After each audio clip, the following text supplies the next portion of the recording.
எல்லாருக்கும் வணக்கம். வாழ்க்கையில நமக்கு வர்ற சோதனைகளையே நம்மளால தாங்கிக்க முடியல.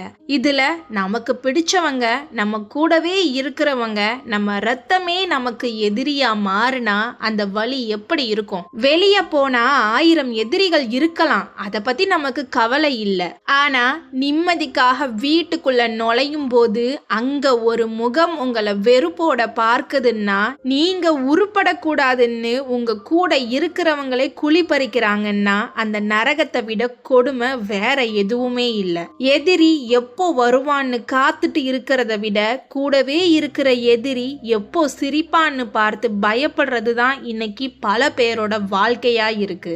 உங்க வீட்டுக்குள்ளேயே ஒரு எதிரி இருந்தா அவங்கள எப்படி சமாளிக்கணும், உங்க மன அமைதியை எப்படி தக்க வச்சுக்கணும், இத பத்தி தான் இன்னைக்கு நாம விரிவா பேச போறோம். இந்த வீடியோவோட கடைசி நிமிஷம் வரை நீங்க கேட்கிற ஒவ்வொரு வார்த்தையும் உங்க வாழ்க்கைய வேறொரு கோணத்துல பார்க்க வைக்கும். ஏன்னா இது வெறும் வீடியோ இல்ல, உங்க மனசோட உரையாடல். வீடியோக்குள்ள போறதுக்கு முன்னாடி நீங்க நம்மளுடைய சேனலுக்கு புதுசு அப்படின்னா நம்ம சேனலை சப்ஸ்கிரைப் பண்ணிட்டு வீடியோவுக்கு லைக் பண்ணிட்டு அப்படியே ஹைப்ங்கிற ஆப்ஷனையும் கிளிக் பண்ணி விடுங்க. அப்போதான் இந்த பயனுள்ள வீடியோ இன்னும் பல பேருக்கு சென்றடைய உதவும். வாங்க ஆரம்பிக்கலாம். முதல்ல ஒண்ணு புரிஞ்சுக்கோங்க நண்பர்களே, ஒரு உறவு ஏன் எதிரியா மாறுது? அதுக்கு முதல் காரணம் பொறாமை. நீங்க அவங்கள விட ஒரு படி மேல போறதையோ இல்ல உங்களை 4 பேர் பாராட்டுறதையோ அவங்களால தாங்கிக்க முடியாது. இதுக்கு அவங்க உங்க தம்பியா இருக்கலாம், அக்காவா இருக்கலாம், ஏன் பெத்தவங்களாவே கூட இருக்கலாம். நம்ம ரத்தம் ஆச்சே, இவங்க ஏன் இப்படி பண்றாங்கன்னு நீங்க யோசிப்பீங்க. ஆனா ரத்தத்தை விட ஈகோ பெருசா வளரும் போது அங்க அன்பு செத்து போயிடும். அவங்க உங்களை ஒரு மனுஷனா பார்க்காம அவங்களோட ஒரு காம்படிட்டரா பார்க்க ஆரம்பிச்சிடுவாங்க. நீங்க செய்யற சின்ன சின்ன விஷயத்துல கூட தப்பு கண்டுபிடிப்பாங்க. மத்தவங்க முன்னாடி உங்களை விட்டு கொடுத்து பேசுறதுல அவங்களுக்கு ஒரு அல்ப சந்தோஷம் கிடைக்கும். இவனுக்கு ஒன்னும் தெரியாது, இவ எப்பவும் இப்படித்தானு மத்தவங்க மனசுல உங்களை பத்தின ஒரு தவறான பிம்பத்தை ரொம்ப திட்டமிட்டு உருவாக்குவாங்க. இவங்க பண்ணுற மிகப்பெரிய தந்திரம் என்ன தெரியுமா? பாசப்போர்வை. வெளியே மற்றவங்க முன்னாடி உங்க மேல ரொம்ப அக்கறை இருக்கிற மாதிரி நடிப்பாங்க. ஆனா தனிமையில உங்களை வார்த்தையாலேயே சித்திரவதை பண்ணுவாங்க. இததான் பாசிவ் அக்ரஷன் சொல்லுவோம். உங்களை கோபப்பட வச்சு நீங்க கத்துனதுக்கு அப்புறம் பாத்தீங்களா இவன் எவ்வளவு மோசமா நடந்துக்கிறான்னு ஊர் முழுக்க சொல்லி காட்டி உங்களை ஒரு வில்லனா மாத்திடுவாங்க. நீங்க ஏன் இத புரிஞ்சுக்க மாட்டேங்கிறீங்கன்னா அவங்க ஏன் குடும்பம்ங்கிற அந்த ஒரு சென்டிமெண்ட் உங்க கண்ணை மறைக்குது.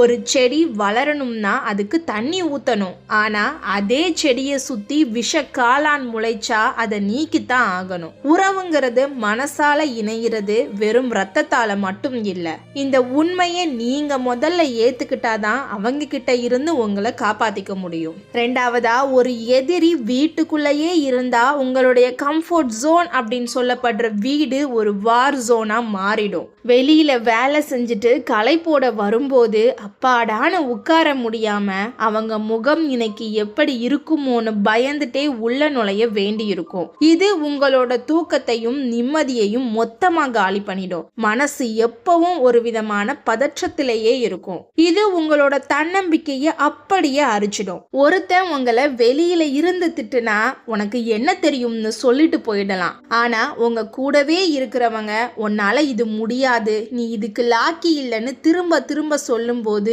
அது உங்க ஆள் மனசுல பதிஞ்சிடும். ஒரு கட்டத்துல நீங்களே உங்களை சந்தேகப்பட ஆரம்பிப்பீங்க. நிஜமாவே நாம தப்பான ஆளோன்னு நினைக்க ஆரம்பிப்பீங்க. அதுதான் அவங்களுக்கு தேவை. இது மத்த உறவுகளையும் கெடுக்கும். உங்க குடும்பத்துல ஒருத்தர் மேல உங்களுக்கு கோபம் இருந்தா அந்த எரிச்சலை நீங்க மத்தவங்க மேல காட்டுவீங்க. இதனால உங்க கூட உண்மையா அன்பா இருக்கிறவங்க கூட உங்ககிட்ட இருந்து விலகி போவாங்க. கடைசியில நீங்க ஒரு தீவு மாதிரி தனிமைப்படுத்தப்படுவீங்க. இந்த தனிமை உங்களை இன்னும் பலவீனமாக்கும். அந்த எதிரிக்கு அது இன்னும் பலத்தை தரும். இதோட தாக்கம் உங்களோட கரியர் மற்றும் பொருளாதாரத்துல எதிரொலிக்கும். வீட்டுல நிம்மதி இல்லைன்னா உங்களால வேலையில கவனத்தை செலுத்த முடியாது. எந்நேரமும் அந்த பிரச்சனையை தான் யோசிச்சுட்டு இருப்பீங்க. இதனால உங்களுக்கு வர வேண்டிய வாய்ப்புகள் தட்டி போகும். உங்க வாழ்க்கையில நீங்க ஜெயிக்க கூடாதுங்கிறது தான் அந்த எதிரியோட மறைமுகமான பிளான். அதுல நீங்க தெரியாமலேயே விழுந்துடுவீங்க. சரி நண்பர்களே, இப்படி ஒரு சூழல்ல நாம என்ன பண்ணலாம்? முதல் விஷயம் எமோஷனல் டிஸ்டன்ஸ். அவங்க கூட ஒரே வீட்ல இருக்கலாம், ஆனா அவங்க சொல்ற வார்த்தைகள் உங்க மனசை தொடக்கூடாது. ஒரு மழை பெய்யும் போது நாம எப்படி குடை பிடிச்சு நனையாம இருக்கோமோ அதே மாதிரி அவங்க வீசுற வசவு சொற்கள் உங்க மேல படாம ஒரு மனக்கவசத்தை உருவாக்கிக்கோங்க. அவங்க கிட்ட வாதம் பண்றத முதல்ல நிறுத்துங்க. ரெண்டாவதா கிரே ராக் மெத்தட். ஒரு தரையில கிடக்கிற சாதாரண கல்லை யாராவது கவனிப்பாங்களா? மாட்டாங்க. அதே மாதிரி அந்த நபர்கிட்ட பேசும்போது ரொம்ப சுருக்கமா எந்த உணர்ச்சியும் காட்டாம பேசுங்க. சரி, ஓகே, பார்க்கலாம், அவ்வளவுதான். உங்களோட சந்தோஷத்தையோ சங்கடத்தையோ அவங்க கிட்ட பகிர்ந்துக்காதீங்க.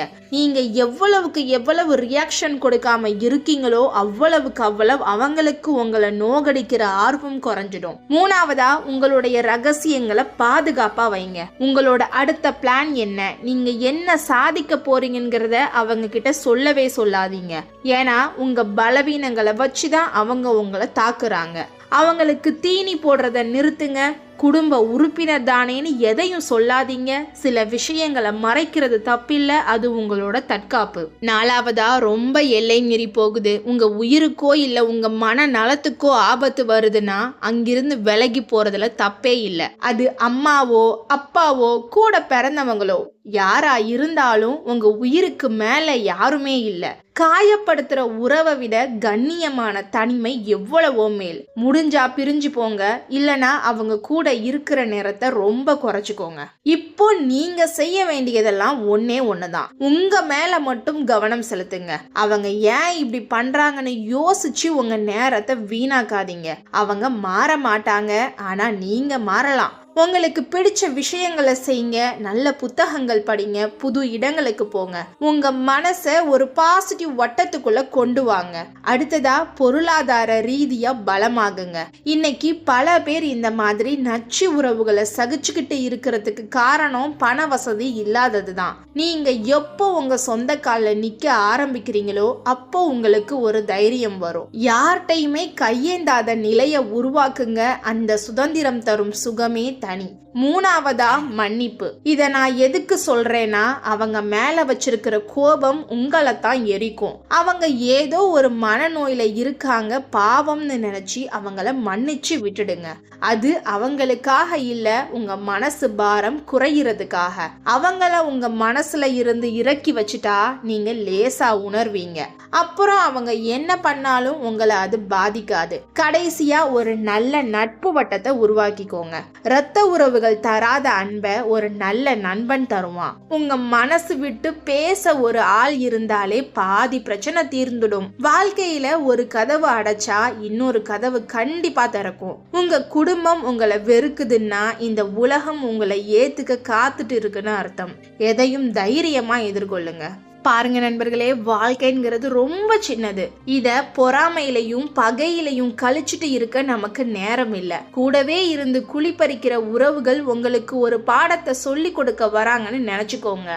அந்த பாடம் உங்களை நீங்களே நேசிக்கணுங்கிறது தான். அவங்க உங்களை எவ்வளவு கீழே தள்ளுறாங்களோ அவ்வளவு வேகமா நீங்க மேலே எழும்பி வரணும். அதுதான் அவங்களுக்கு நீங்க கொடுக்கிற ஆகச்சிறந்த தண்டனை. இப்போ ஒரு முக்கியமான விஷயம், இந்த வீடியோவை இதுவரைக்கும் நீங்க பார்த்திருக்கீங்கன்னா நீங்க உங்க வாழ்க்கையை மாத்த தயாரா இருக்கீங்கன்னு அர்த்தம். உங்க மனசுல ஒரு உறுதி வரணும் அப்படின்னா கமெண்ட் செக்ஷன்ல ஐ எம் அன்ஸ்டாப்பபிள், நான் யாராலையும் நிறுத்த முடியாதவன் அப்படின்னு டைப் பண்ணுங்க. அப்படி நீங்க டைப் பண்ணும்போது உங்க ஆள் மனசுக்கு நீங்க ஒரு கட்டளை போடுறீங்க. இந்த வீடியோ உங்களுக்கு ஒரு சின்ன மாற்றத்தையாவது தந்துச்சுன்னா ஒரு லைக் பண்ணுங்க. இதே மாதிரி கஷ்டப்படுற உங்க நண்பர்களுக்கும் இதை ஷேர் பண்ணுங்க. மறக்காம நம்ம சிந்திக்க சில நிமிடம் சேனலை சப்ஸ்கிரைப் பண்ணிடுங்க. உங்களோட ஒவ்வொரு கமெண்ட்டும் எனக்கு ஒரு பெரிய ஊக்கம். மீண்டும் ஒரு அழகான சிந்தனையோட உங்களை சந்திக்கிறேன். அதுவரை சிந்திப்போம், செயல்படுவோம். நன்றி.